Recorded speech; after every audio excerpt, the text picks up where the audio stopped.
Good afternoon, Miss Carolina. Good afternoon, ma'am. Okay, Miss Carolina, can you tell me about yourself? I'm Carolina Tanggana. I'm 40 years old and uh, I came from Lagawi branch. Um, I have 9 children and I'm a college undergraduate, ma'am. Okay, I have few questions for you to answer, so let's start. Why do you want to work as a maid? I want to work as a maid, ma'am, because I want I want to help my family and I want to. Yes, go ahead, Miss Carolina. Sorry, ma'am. Ma'am, I want to work in, in Malaysia because I want to help my family in their finance and I want I want to uh, Yes, go ahead. and I want to sorry ma'am sorry. Okay, it's all right. So you wanted to help your family in terms of financial. Yes ma'am Okay. Why you choose sorry. Malaysia when there is a lot of other country? I want to choose Malaysia because Malaysia and the Philippines is the same time and near in the Philippines ma'am. Okay. How are you qualified for this job?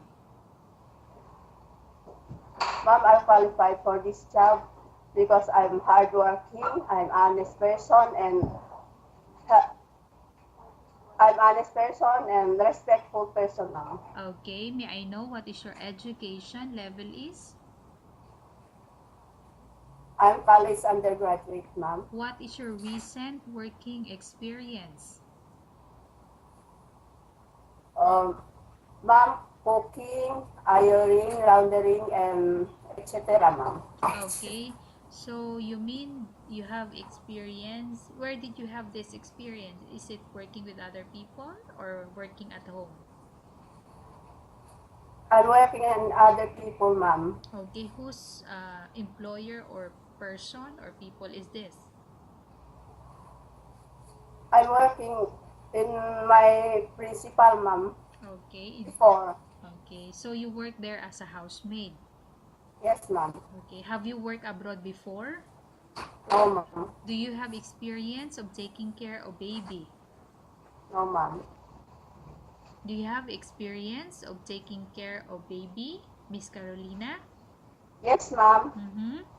So whose baby or kids you had, you take care before? My own baby, ma'am. Okay. How about elder or older people? Do you have the experience that you take care before? Yes, ma'am. Okay. Whose My elder you try to took care before? my father-in-law, ma'am, and my mother-in-law, ma'am. Okay. How old is your father-in-law when you took care of him? My father-in-law is 107 years, and my mother-in-law is 86 years old. Okay. Do you have any other special skills? Yes, ma'am. Like cooking, ironing, and laundering, ma'am. Okay. Are you willing to learn new skills? Yes, ma'am. Are you willing to work with a family where the mother-in-law or any relatives stay together? Yes, ma'am. Currently, are you still working now? No, ma'am. Do you know how to cook? Yes, ma'am. What sort Uh, of Filip- food can you cook? Filipino, Filipino, ma'am. Filipino cook, ma'am. Okay, can you give me example? What are those Filipino food that you can cook? Like adobo, afritada, and fried, fried lamb. Okay, are you aware that you will have to do washing, cleaning, ironing, and cooking? Yes, ma'am. From all the house chores like cooking, cleaning, ironing, and washing, which do you like most? Cooking, ma'am. If ever you were selected to work in Malaysia, who will take care of your kids? My husband. allowed to use handphone or cell phone during working hours? Yes, ma'am. Come again, Miss Carolina. You are not allowed to use handphone or cell phone during working hours. Yes, ma'am. You are only allowed to use handphone or cell phone after you finish all the works and when going to bed. Yes, ma'am. You are strictly needed to surrender the handphone to your employer in the morning, and your employer will return back to you once you're going to bed. Yes, ma'am. If ever your employer finds out that you're abusing your handphone and it's affected your work performance, your employer will confiscate your handphone and you're not allowed to hold it anymore. Instead, your employer will allow you to call your family 3 times in a month. You're only allowed to bring normal phone and you're not allowed to bring smartphone. Are you agreed for the terms and condition? Yes, ma'am. Are you agreed to the rules and regulation for the handphone? Yes, ma'am. How many years is the contract as you agreed and understand? 2 years contract, ma'am. Can you describe for me your ethics or your attitude? Ma'am, I'm honest and respectful person, ma'am, and hardworking, ma'am. Okay. How can you assure to us that you will work hard in Malaysia? What will you do? Pardon, ma'am. Okay. How can you assure to us that you will work hard in Malaysia? What will you do in Malaysia? Because, ma'am, I'm hardly working and respectful person, ma'am. Okay. Can you promise not to use the telephone without the permission of your employer? Can you promise? Yes, ma'am. Can you promise not to put on makeup but to dress properly while work? Yes, ma'am. Can you promise not to invite friends and relatives without the consent of your employer? Yes, ma'am. Can you promise not to ask for advance salary from your employer under any circumstances? Yes, ma'am. Do you really understand of the rules and regulation of the agency?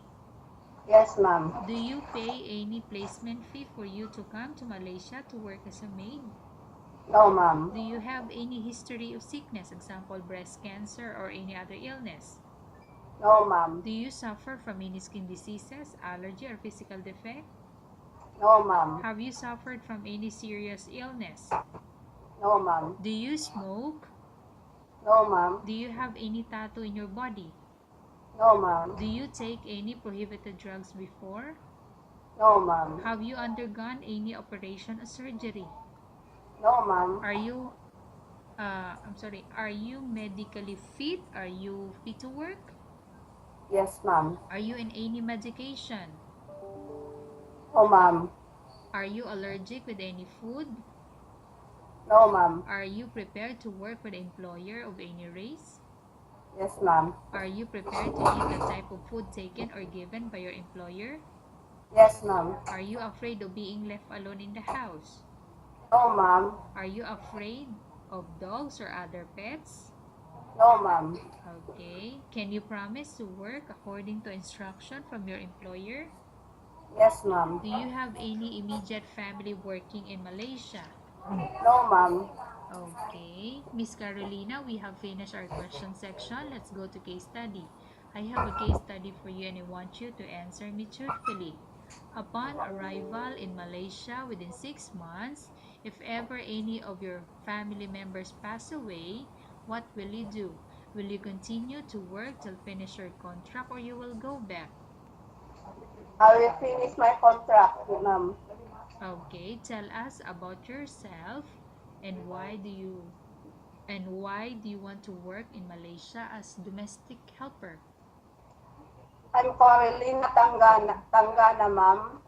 I want to work in Malaysia because I want to help my family for our finance, most especially the education of my children, ma'am. Okay. Miss Carolina, what do you want to tell to your employer who's watching your video?